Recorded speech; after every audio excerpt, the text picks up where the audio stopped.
What's up, everyone? It's me, the Osprey.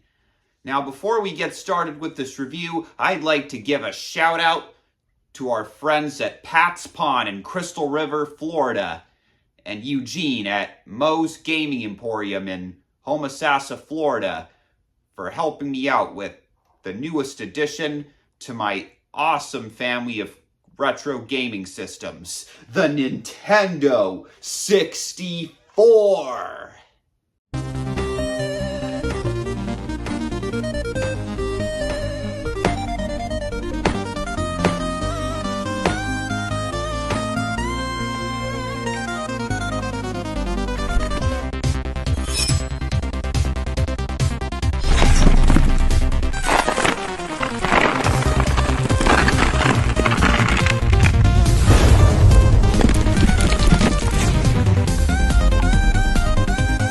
Nintendo is a legend when it comes to designing video games and video game systems, and the Nintendo 64 is one of their all-time best.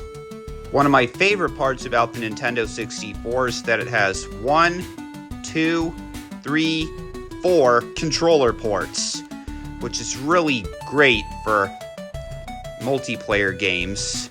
And it's got an on and off switch right here, your reset button, and this here's the memory expansion port. Right now it has the standard jump pack.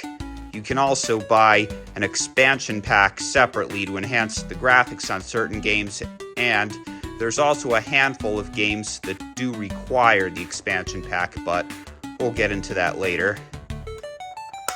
We've also got our cartridge port right here, and right here on the back is where your AV cables go and where the AC adapter goes.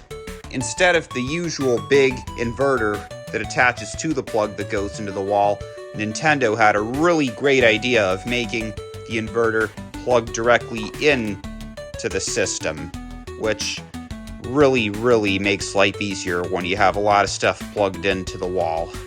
On the bottom of the Nintendo 64, we also have a port here where you would attach the dynamic drive, which was an add-on that went on the bottom of the Nintendo 64, but not many people know about it since sadly it only came out in Japan. And another one of my favorite parts about the Nintendo 64 is the controller. The Nintendo 64 controller came out in all different colors, which is really cool. Like this yellow one here, which I got with the system at Pat's Pond, and while I was at Moe's, I also bought this atomic purple controller for the Nintendo 64.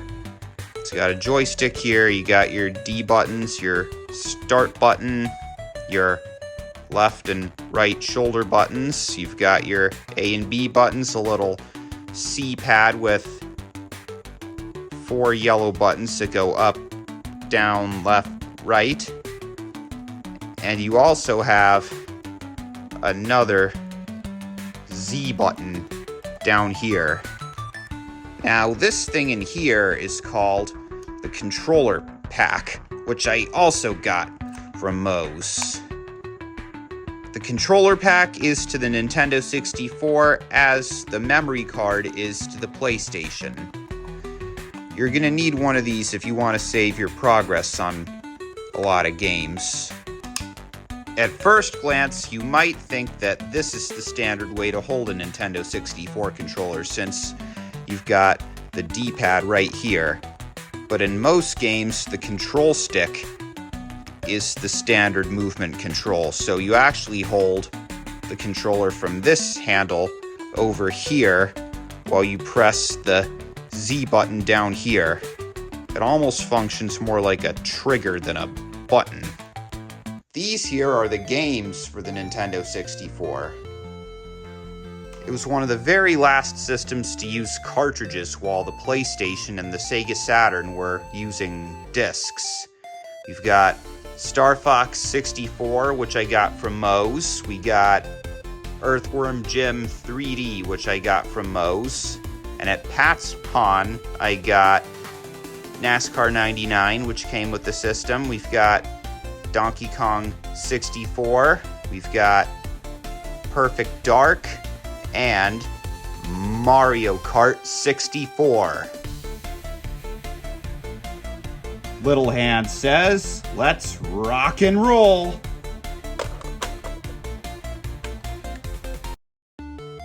For a game that came out in 1996, Mario Kart 64 has some great graphics.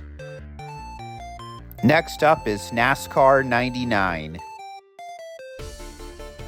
You've got to love any racing game where you get to play as the legendary Dale Earnhardt. Perfect Dark does require an expansion pack in order to play the main story mode. But as soon as I get one, I'll give this game the great review it deserves. Unfortunately, we can't talk about Donkey Kong 64 because it requires an expansion pack in order to play, but eventually we will get to see it. Earthworm Jim 3D might feel like a weird transition from the previous 2D games in the series, but it's still a really funny game. And you get to have lots of fun with some crazy weapons like this lawn gnome launcher. I saved my favorite for last, Starfox 64. Everything about this game is awesome.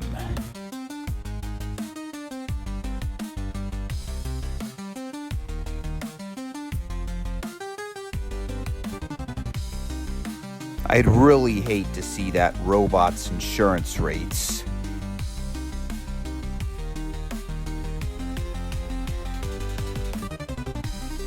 So in conclusion, the Nintendo 64 is well worth picking up. And if you're ever down in Crystal River, Pat's Pawn, they had a pretty good selection of games for the Nintendo 64 and some pretty other good PlayStation 2 and PlayStation games there. And Moe's Gaming Emporium in Homosassa is also a great place to get retro games and accessories. I like to give shout outs to all the shops where I get my retro games from when I can, and you guys are always great. You're all pretty knowledgeable and very helpful. So I hope you like this video, and don't forget to like and subscribe.